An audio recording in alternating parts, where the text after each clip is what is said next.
If you watched our video on how to set up Cloudflare DNS on your PC and want to do the same on your smartphone, then just open up your phone settings and then go into Wi-Fi.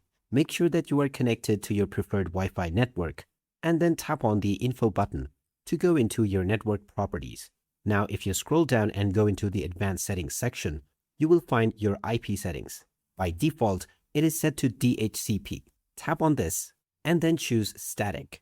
Now you will find the DNS1 section. Tap on it and then set it to 1.1.1.1. Then tap on DNS2 and set it to 1.0.0.1. After doing this, just press the back button and your Wi-Fi will reconnect. And once it's reconnected, you will get the maximum available bandwidth allocated to your device. This will also let you access restricted websites that have been blocked by your ISP.